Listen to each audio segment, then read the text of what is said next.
Allahumma 'allimna ma yanfa'una wanfa'na bima 'allamtana innaka antal 'alimul hakim. Wa sallallahu ala sayyidina Muhammadin wa ala alihi wa sahbihi wa sallam ajma'in. Alhamdulillahirabbil alamin. Ayat 405. Bismillahirrahmanirrahim. Wa idza tawalla, jika mereka itu berpaling darimu, ya, sa'a, maka dia itu berjalan fil ardi, di bumi. Kalau sa'a kan kalau mau makna tekstual, ya, itu artinya berjalan dengan cepat. Tapi di sini penafsirannya cuma jalan biasa. Jika dia berpaling, maka dia itu berjalan fil ardi, di bumi. Siapa ini yang berjalan? Ya, orang yang atas kemarin itu, wa minan nasi may yu'jibuka itu. Ciri-cirinya orang itu apa? Ketika dia berpaling, maka dia berjalan di bumi. Tujuannya apa? Tujuannya berjalan itu liyufsida, supaya dia tujuannya untuk merusak fiha, dalam bumi. Wa yuhlika, dan menghancurkan al-hartha, ini apa? Ladang, ya, ladang. Contohnya membakar hutan. Ya, hutan digunduli, ya, termasuk. Wanasel, dan keturunan, merusak orang dan merusak lingkungan. Min jumlatil fasad, dari jumlah kerusakan. Wallahu, Allah, mubtada, la yuhibbul fasada, itu khobar, tidak menyukai kerusakan. Ai la yarda, Allah enggak ridha bi, dengan kerusakan. Jadi setiap yang merusak Allah pasti tidak ridha. Merusak apa aja? Maka kalau kita merusak tanaman juga nggak boleh, merusak tumbuhan nggak boleh, merusak ekosistem juga nggak boleh. Itu ciri-ciri orang yang berpaling darimu. Ini kalau di sini ketika dia berpaling darimu, maka dia merusak. Itu. Jadi artinya apa?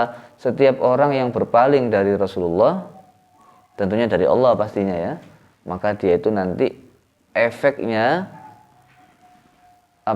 asarnya, pengaruhnya itu apa? Orang kalau berpaling dari Allah dan Rasulnya, itu mesti mesti akan menjadi perusak dia itu. Disadari atau tidak, dia akan merusak nasl itu apa? Keturunan, merusak hubungan orang yang baik, merusak suami istri yang sah, ya, dan merusak tanaman-tanaman, misalkan ngebor air tanpa aturan, misalkan, sehingga kanan kirinya nggak dapat air, misalkan, kan ada aturannya mungkin, ya, saya nggak tahu juga itu gimana aturannya. Itu juga termasuk. Kesimpulannya pokoknya kalau orang itu jauh dari Allah dan Rasulnya, mesti orang ini akan membawa petaka. Gitu. Makanya jangan sampai kita ini dekat dengan orang yang jelek, jangan sampai kita ini nyaman dengan orang yang nggak baik, karena pasti akan berdampak. Allah berfirman dalam Al-Quran, gimana itu? Wala tarukanu ilal ladzina zalamu fatamassakumun nar. Jangan kalian itu merasa nyaman, tenang, bersandar kepada orang yang zalim, kamu pasti akan tersentuh api neraka. Mesti kamu juga akan ketularan nanti.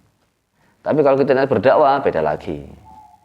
Niat berdakwah, ya, kan kita enggak tarkanu, kan kita enggak rokana. Rokana itu nyaman, tenang, diam diri, tidak. Saya kira demikian, ya, kesimpulannya. Jangan sampai kita ini merusak lingkungan, merusak tatanan kehidupan orang, dua itu. Dan itu adalah ciri-ciri orang yang berpaling dari Rasulullah. Oleh karena itu, bagi orang-orang yang suka merusak, kok sengaja ngerusak, misalnya, ya, nalurinya itu loh, kepingin ngerusak terus, misalnya, ya, berarti dia itu solusinya apa? Mendekatkan diri kepada Allah dan memperbanyak sholawat kepada Rasulullah Sallallahu Alaihi Wasallam.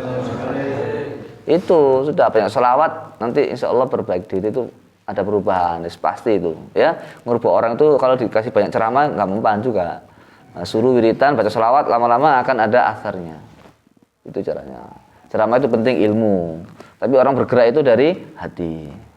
Ketika bergerak harus ada aturan. Aturan itu ilmu. Tapi yang mendorong orang melakukan apa? Hati itu. Jadi fungsinya zikir itu, ya, menggerakkan kita supaya jadi orang baik. Kalau berbuat itu, ya, apa caranya? Gimana caranya? Ada ilmu. Paham gak? Nah, saya kira demikian ya. Mudah-mudahan manfaat. Ihdinas siratal mustaqim. Bismillahirrahmanirrahim.